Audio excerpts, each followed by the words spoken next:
দৰঙৰ দলগাঁও এই দলগাঁৱৰ পৰা 2 কিলোমিটাৰ নিলগৰ নিজ দলগাঁও গাঁওখন তাৰে সমাজেৰে বৈ গৈছে 15 নম্বৰ ৰাষ্ট্ৰীয় ঘাইপথ। এই ৰাষ্ট্ৰীয় ঘাইপথৰ কাষৰ ওখ শিমলু গছ, তাৰপিছত কৃষ্ণচূড়া, বাঁহ গছ এইবিলাক আছে। আৰু বিশেষকৈ দুগৰাকী মহান শিক্ষাগুৰু প্ৰয়াত লক্ষীপ্ৰসাদ দত্ত আৰু চাৰু ৰয় চৌধুৰী বাইদেউ, তেওঁলোকৰ যি বাৰী আছে তাৰ ওখ বাঁহ গছ, কৃষ্ণচূড়া, শিমলু গছৰ মানে প্ৰকৃতিৰ শোভা বহন কৰিছে এবিধ বিশেষকৈ পৰিভ্ৰমণকাৰী পৰিভ্ৰমী চৰাই। সেইবিধ হৈছে শামুকখোলা। আৰু অকল শামুকখোলাই নহয়, তাত বিভিন্ন প্ৰজাতিৰ বগলীয়াও আশ্ৰয় গ্ৰহণ কৰিছে। আৰু এতিয়া বংশবৃদ্ধিৰ কাৰণে বাঁহ বনাই তেওঁলোকে আশ্ৰয় লৈছে, বংশবৃদ্ধি কৰে। আৰু মানে প্ৰকৃতিবিদৰ কাৰণে আচলতে শুভ লক্ষণ, দেখাটো ভাল দেখা হৈছে।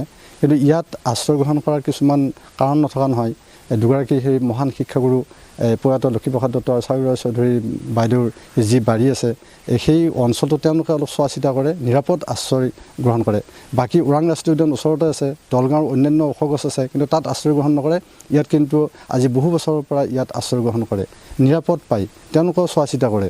আৰু এই ক্ষেত্ৰত কেতিয়াবা মানে বতাহ বৰষুণত গছৰ পৰা পৰি ফেলে তল সৰি কিছুমান মানে মৃত্যু হয়।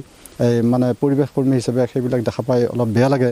কিন্তু কামৰূপৰ এগৰাকী মহিলা পৰিৱেশ কৰ্মী আছে, তেওঁ হাড়গিলা সংৰক্ষণৰ কাৰণে তলত নেট দিয়াৰ ব্যৱস্থা কৰিছে, যাতে গছৰ পৰা পৰিলেও যাতে সেইবোৰ বাচি থাকে আৰু পুনৰ বাঁহত মানে দিব পাৰি আৰু সেইটো সংৰক্ষণ হয়। কিন্তু এই ক্ষেত্ৰত মই ভাবোঁ আমাৰ বন বিভাগ আছে, পৰিৱেশ কৰ্মীসকল আছে, তেওঁলোকে সজাগ হৈ এই ব্যৱস্থা গ্ৰহণ কৰিলে ভাল হয়। যিহেতুকে আমাক গছ গছনি, পশু পক্ষী সকলো লাগিব, আৰু পৰিৱেশ থাকিলেহে মানুহ থাকিব। গতিকে এই ক্ষেত্ৰত মই পৰিৱেশ কৰ্মী হিচাপে সকলোকে সজাগ হ'বলৈ মই অনুৰোধ জনাইছোঁ।